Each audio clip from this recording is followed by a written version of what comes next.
Hello, bachcho. Let's read the question. The question is saying net ATP production from the fermentation of one glucose molecule is A में है 3 ATP, 2 ATP, 4 ATP and D में है 1 ATP. तो आइए देखते हैं हम इसका की कंसेप्ट. तो अगर हम बात करें इसके की कंसेप्ट की तो इसका की कंसेप्ट हो जाएगा fermentation of glucose.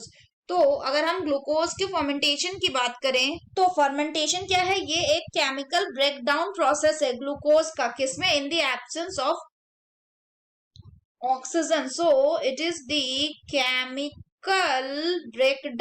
chemical breakdown of glucose in the absence of oxygen. तो फर्दर अगर हम बात करें तो इसका मतलब एब्सेंस ऑफ ऑक्सीजन मतलब ये कैसा प्रोसेस हो गया, ये एक एनएरोबिक रेस्पिरेशन का प्रोसेस हो गया. So it is a type of anaerobic respiration. इसमें अगर हम बात करें तो क्या होता है, तो इस केस में जो ग्लूकोज मॉलिक्यूल है, ग्लूकोज मॉलिक्यूल्स ये कन्वर्ट होता है किसमें, into the 2 mole of pyruvate. और फर्दर ये जो पायरुवेट है ये कन्वर्ट होता है किसमें, ये कन्वर्ट होता है 2 मोल ऑफ लैक्टेट में.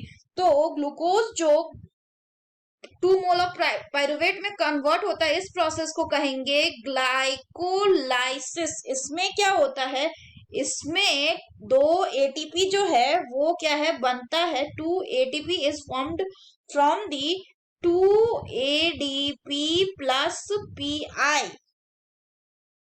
फर्दर यहाँ पे और अगर बात करें तो यहाँ पे 2 NAD प्लस से 2 NADH जो है ये क्या है, ये बनता है. और साथ ही साथ यहाँ पे क्या होता है, पायरुवेट से लैक्टेट बनने में इसमें 2 NADH का इस्तेमाल होता है और ये बनता है 2 NAD प्लस. तो अगर हम बात करें इस केस में तो इस रिएक्शन में क्या होता है कि 2 मोल ऑफ एटीपी जो होता है along with 2 molecule of NADH वो क्या होता है, वो जनरेट होता है इस प्रोसेस में, फर्मेंटेशन के प्रोसेस में, during the conversion of the glucose to the pyruvate. उसके बाद ये जो पायरुवेट है ये किसमें कन्वर्ट होता है, lactic acid at the expenditure of 2 molecule of NADH. So net gain of ATP कितना हो गया, तो नेट गेन ऑफ एटीपी कितना हो गया, 2. So the correct option will be option B, that is 2 ATP. So that's all for the question, bachcho. Hope you understood it well. Best of luck.